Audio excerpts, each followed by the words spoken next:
We used to have to walk 10 miles through 2 feet of snow to get to the dock dance back then. Yeah, in August. Rick was a member of the first dock dance band way back in the day. It's alright.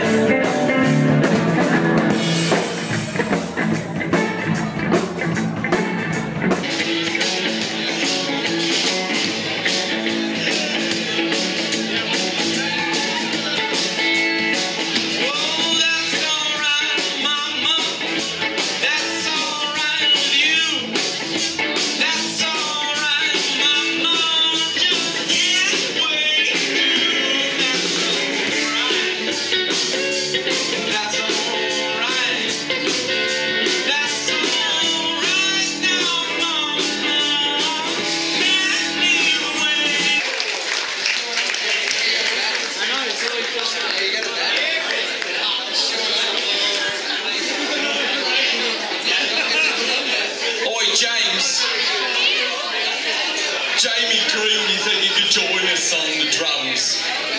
Johnny, can you grab me a little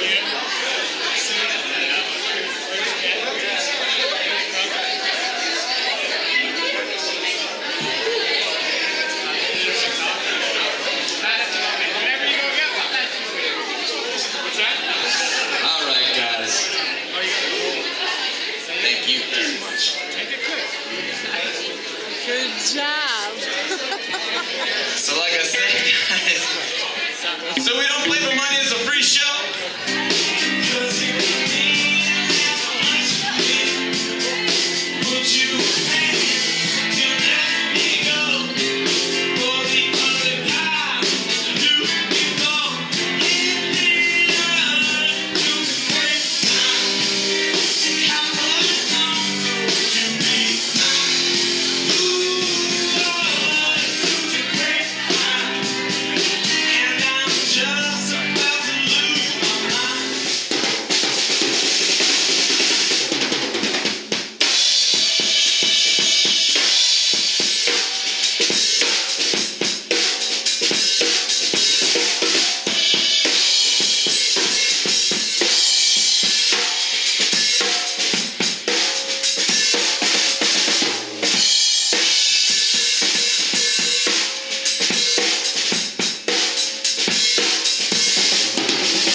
That had to do with, you know, like the joy and the festivity, the festive feeling that we got out of playing down the dock. Yeah. You know, those were great days, and, you know, people would approach us with music deals. One guy wanted to take us over to Hong Kong. And, oh, really?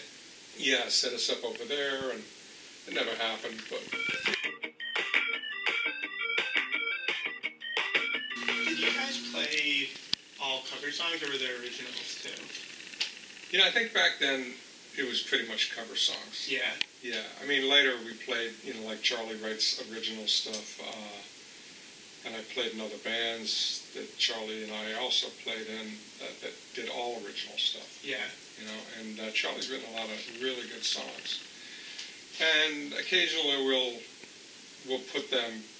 He actually played those songs with another band, with a couple of different bands. One of the ones I played in drums, and the other one I played congas in occasionally. But we've actually taken some of his songs. He did one about the Shenandoah. It's called Shenandoah Ride. And we incorporated that one in, and a couple other tunes that he wrote too. Awesome. Yeah, but I don't think we did them back then, because Right. I don't think he'd really written any back then. Right. So back then, were the dock dances really the primary shows you were playing, or did you have other things going on too? Well, it was a staple. It was a staple. We'd play every Wednesday night, and then we did, like I said, we do the yacht club dances, the fireman's ball, you know, tennis club dances all over the island, you know, like Oak Bluffs, Vineyard Haven, private parties, sometimes weddings, right? You know, things like that. Yeah. So, but the gig that we could plan on every week was that Wednesday night dock dance. Yeah. Yeah, and I actually had it's funny because up at the end of the street, you know, the cars line up to go across on the on time, right? The ferry. At the top of that hill is it was a bed and breakfast called the Daggett Daggett House, Okay. and now it's a private home. Yeah. Oh, yes. And I used to work there as a houseboy, I guess houseboy. You know, I used to do odds and ends always doing odds and ends. That's what I was there for. Mow the lawn, do some painting, whatever. And like I said, I think it was like 14 or 15. But we were playing every Wednesday night. And this old couple, the Churgwins, I forget, her name was Lucille, I can't remember his first name, but he took me aside one day and he says, listen, Rick, we're tone deaf. Yeah. Yeah, we really don't like the music that you're playing down there. And, I wonder if I could pay you some money to stop playing. And I said, That's I just said, nice. no, you can't pay me any money to stop playing. I mean, $1 million? Besides the tiny little bit of, it's not even about the money, I said. Right. We meet girls, we meet, other people, we're out and about, at least other jobs, and we're having the time of our lives. So no, I'm not going to, you couldn't pay me enough to stop. I mean, everything has its price, but he was a cheap son of a gun, so probably. Don't put that in. Yeah, the other guys are around, except for Jimmy. Like I said, he's not around. And Charlie's in Connecticut, so if he'd wanted to play a dock dance, we would have done it in a heartbeat. Yeah. Yeah, because we always want to play. Yeah. The only guy that wouldn't be there would be Jimmy White. Right. It'd be Peter Ballon. What kind of books? Well, Peter Simon, the famous photographer, has written a couple of books about the island, and there would be a section on music, so he would do a little blurb about some of the players back in the 60s, and he would mention us and another band from Connecticut. It was a very popular band here called the Ogres. Yep. And actually, the drummer's brother of that group played in another band that we had. Oh, really? Gene Pelletier, yeah. So there's pictures of us because there's a whole island, music history thing. Yeah. Historical Society. I guess there's pictures of different people that played back in the early days. Oh, great. The early days of rock and roll, I guess. Were there venues that would, other than like the dock and kind of these more public places, were there venues that were hosting live music with island bands, like bars and things like that? Or not so much? I don't know, because we were too young to go in the bars. Oh, yeah. Fair enough. There wasn't a lot of that. Right. The island back then was completely different than what it is right now. Yeah. It's like a totally different place.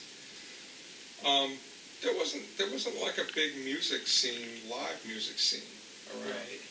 I'm sure there were other people playing, and every once in a while there'd be a concert, and some people from, off island would come and play. Yeah. Then there was the Hot Tin Roof. Right. And that came along way later. That was years after we stopped playing. We actually played there, by the way. Oh, really? Yeah, I played. It's funny because Charlie and I were in the Bodes and this other band called Skyland Band, which was also pretty well known on the island, by the way. That's a band that we played with after the Bodes. That's the band where we played pretty much all original music. Oh, okay. And so years later, we came back to do 3 different bands at the Hot Tin Roof. It was kind of a reunion thing, so I can't remember. Anyway, it's like it's like a drum solo, just this thing on the tom-toms. Right. And every time we played down there, they said, play White Pop. Yeah. Play White Pop. I just got tired of doing it. So one time I said, this is the last time I'm going to play White Pop. Yeah. So I think I played the drum solo thing for about 20 minutes or something like that. I was like really tired at the end of it, but I said, that's the last time I ever played it. And that's the last time I ever did play it too, by the way. So that kind of sticks out a little bit. Yeah. We did a lot, like I say, we did a lot of Rolling Stones songs, Kinks. We used to do songs by a group called the Beau Brummels. Yep. And another group called The Love. Okay. Beatles. Slow Down. I'm a Man, that's the Kinks. Yeah. We do songs like Gloria, Secret Agent Man. Oh, I Yeah, like okay. that one. Yeah, that's one that I sang. Another Jumpin' Jack Flash. You Really Got Me, that's a King song. Charlie had his pink shoes on. And we were shut down within 30 minutes. And what year are we talking about? 1970? That was probably like 67 maybe, I'm thinking. It's great. Yeah. And we're like totally bummed, and I think, I don't know, we were like really pissed about that actually. Yeah. So why pink shoes? Why pink shoes? But when I don't know, we're just trying to be crazy. What did you wear?